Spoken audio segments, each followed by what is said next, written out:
So I deal with perfectionism and I deal with failure, and that's the other thing. And to give you guys kind of a little bit of insight to what type of person I am and my weaknesses and struggles, failure is one of the biggest reasons why doing YouTube was a hard decision for me to make. I'll give you some examples. When I was 4 years old, I was trying to learn how to ride a bike. Everybody kept teaching me how, but I didn't like falling in front of everybody. So I would literally wait until all my friends and people would go home, and I'd just try to ride it on my own. That meant that I came home with a lot of rips and tears in my knees and elbows. And my mom would get after me for the obvious reasons, but fast forward a little bit, although I feel like it was pretty much the same age at a very, very young. I feel like I learned most of what I needed to really know in life at 4 years old. But I don't know. I feel like this was also when I was 4 years old, but it couldn't have possibly been. Nonetheless, I was very, very young. I told you guys my parents are divorced, so I'd go visit my dad. He had a big pool. This was like the greatest thing in the world to me. I love the water. I love the water. And so when I'd go visit him, it was like such a highlight. And every summer I'd go. Now, his wife had kids, right? So my stepsister at the time, she taught swimming lessons. Anyways, out of the step siblings that I had, like their friends would always come over. There was always kids at the pool, right?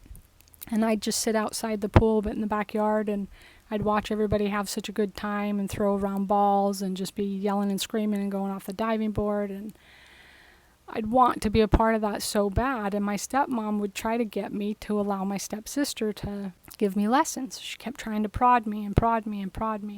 And I just wouldn't do it. I think she got me into the water maybe once. But I did, when her students would come over, I'd watch. And I'd listen. And I think you guys know enough about me now that you know how intently I'm focused on something. So I'd watch and listen and pay attention. But I just didn't let her teach me. All of a sudden one day, I'm out and back, and my stepmom was up in their bedroom. You can't really see the backyard from the bedroom. It was a 2-story house. So I knew she was occupied, and I go out there and I jump in the pool. And I just start trying to swim for, the life of me, literally. She must have heard the splash, because a few moments later I see her just barreling out the door. I survived. I mean, by that point I was actually above water. I was fine. I was okay. I got back to the shoulder of the pool. So I did think I was going to die. I'm sure my life flashed through my eyes. She's like, "Why did you do that? Why did you do that?" But from that moment on, I really knew how to swim, Fast forward again. Now we are at a lake and we're boating, and everybody's trying to get me to learn how to water ski. This, I believe I was like 9 or 10 years old or something. Everybody's water skiing, having a good time. They keep trying to get me to water ski. Multiple people get in the water with me to try to get me to do it. I keep falling down. I'm super frustrated. At some point, I'm just like, no, I'm done. So one evening, it was the very last day of our vacation, and I'm not sure if this was like 2 different vacations where I kept trying and failing. But I waited till the very last night. Everybody was pretty much done with the ski boat, to even get time to learn something. That's the thing. I could feel everybody else's frustration because they wanted their time to ski. And, I was in the water, but I wasn't even getting up, or staying up at least. It was the end of the night. Everybody was wrapping up. Next morning we were going to leave. One of the men there that I trusted to drive was like, "Let's go out. Let's try this." So it was just him and me, and then one other guy did come out as well. And I trusted him to drive the boat, and I got up my second try. And then the next time we went boating, it was like no problem. I just skied from then on. But I just hated the idea of everybody being there and everybody watching me fail and being frustrated with it, and I just hated that. I hated the feeling of failing in front of people. So fast forward again, and I'm learning how to snowboard. I'm 17 years old or something. And I go up to this mountain with a bunch of friends. We were all there. We were going to have a good day together, but it was my first time snowboarding. We went up the lift once. I knew how to ski, but I didn't know how to snowboard. And I ditched my friends. They did not find me the rest of the day. And at the end of the day, some of them expressed worry and concern, and I should have been more sensitive to their worry, but I really just didn't want them to see me fall. I didn't want them to see me fail multiple times. And my butt, when I was done with that day, my butt and my tailbone, I thought I was never going to sit down again. But I got the hang of it by the end of the day. Actually, one of my friends was on a lift and he saw me, so he's like, hey, stay there. And I did. It was the end of the day anyways. And he comes down and I was like, I'm struggling with this and I'm struggling with that and yada, yada, yada. And he's like, well, you have a really big board. Here, let's switch. And I got on his board and it was easy sauce from there. He was the one that informed me. He's like, hey, we were worried. Like, we haven't seen you all day. What's going on? I really don't like people watching me fail. I just don't like it. I don't like it. So you can see this pattern. You can see how I am. Those are on things that are kind of minuscule, other than the fact I could have died swimming, but those are kind of minuscule, and now I'm here. And like that commenter said, I am sharing this with the world, and it's complete failure. The first video that I wanted to put out was not the first video that came out. I actually did a different recording, and I was just going to call it failure. The reason being, because I know some people don't like that word either, words are power, but to me, it's kind of like that video of I will disappoint you. I felt like if I put that out there front and center, maybe I could get over the discomfort that I feel with it. Maybe I could just say, hey, look, I'm a failure. So now you won't expect anything of me, and we can all only go up from here. But yeah, I hate failing, period. But I certainly hate failing in front of people. And here I am. It's the worst failure in my life, the way I look at it. Not just the trauma and what surrounds that, but then 15 years just gone like that. And in every area, in every category, hurt me spiritually, mentally, emotionally, physically, financially, socially, and societal. Because I've had this message in my heart since I got back from traveling. I had this really beautiful message to share with people, and I hate to keep bringing this back because I am moving on, okay? I really am, but it is pertinent to what this individual said when they're like, I can see you just want to be a YouTube star.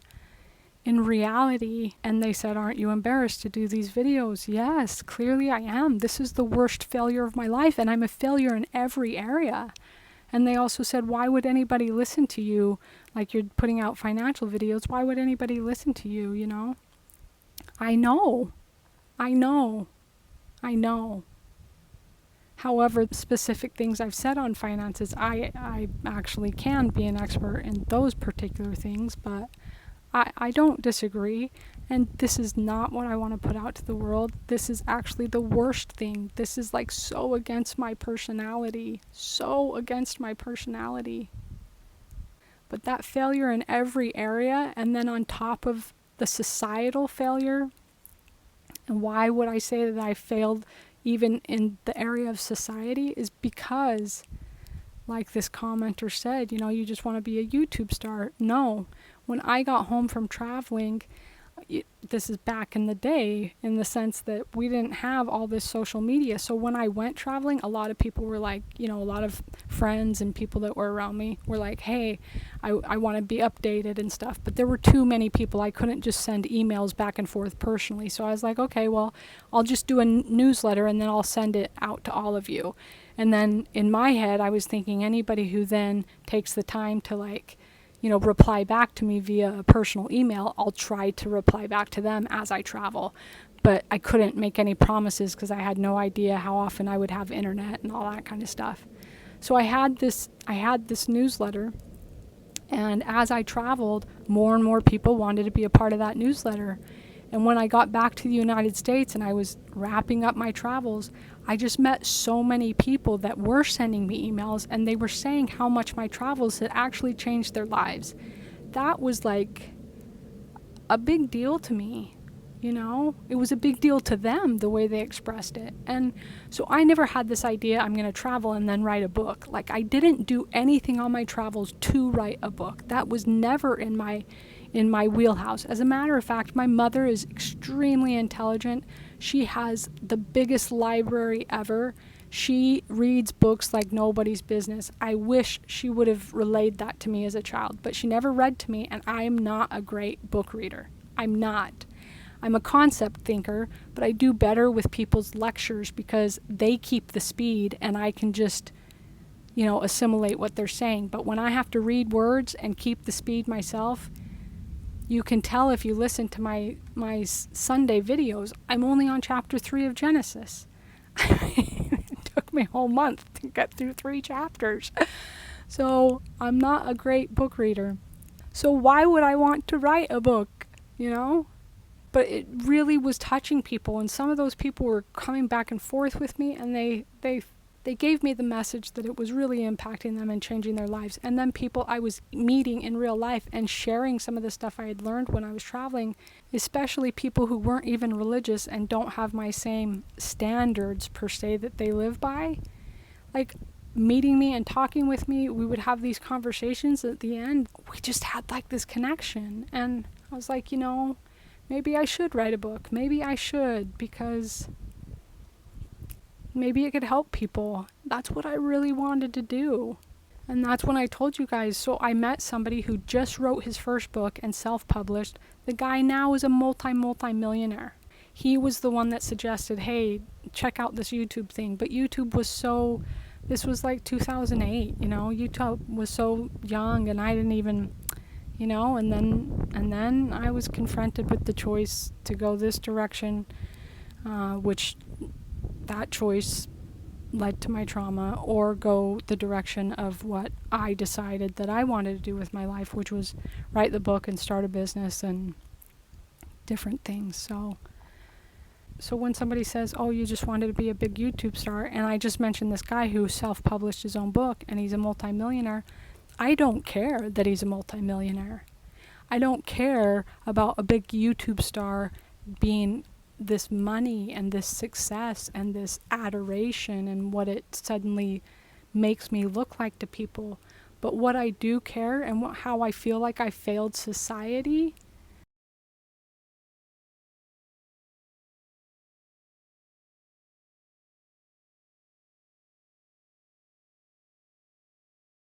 is because if I would have shared some of the stuff and now I feel like those gems and those pearls of wisdom that I gained while I traveled, I feel like a good portion of them are gone and crushed because of what's happened over the last 15 years.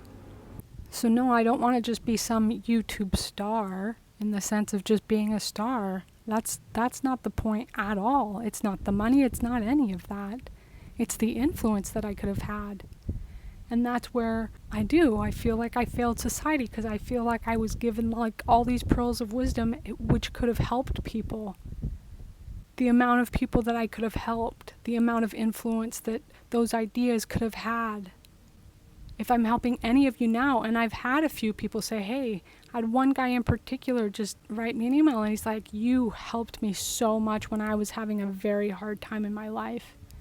I don't know exactly what that means, but geez, imagine if I took that other path and I went towards the book and I went towards the business, and then I chose to, the time that I was really thinking about doing YouTube was 2016. So it was mentioned to me in 2008, but it wasn't even a viable thing. But 2016, I was getting all of my news and all of my information off of YouTube for years and years and years. And then it dawned on me, maybe I should actually do this, And it probably dawned on me in 2014, but 2016 I was like, I should do this. And I wait another 2 years. 2018 I do my first video and I never upload it. 2020 I try again. 2021 I actually do it and then I fail. And here I am, 2024.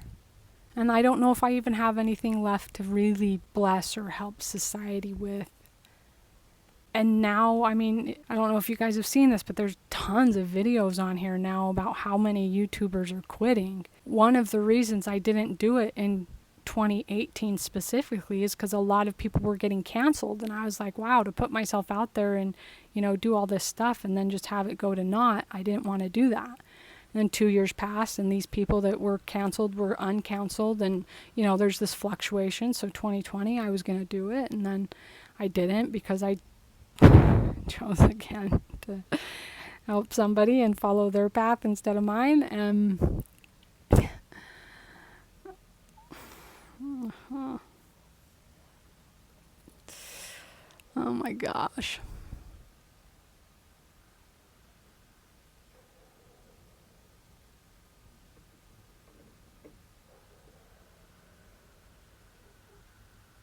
And they've changed the rules on YouTube. I don't know that it's even going to be as viable as it was. And now I'm saying this in 2024.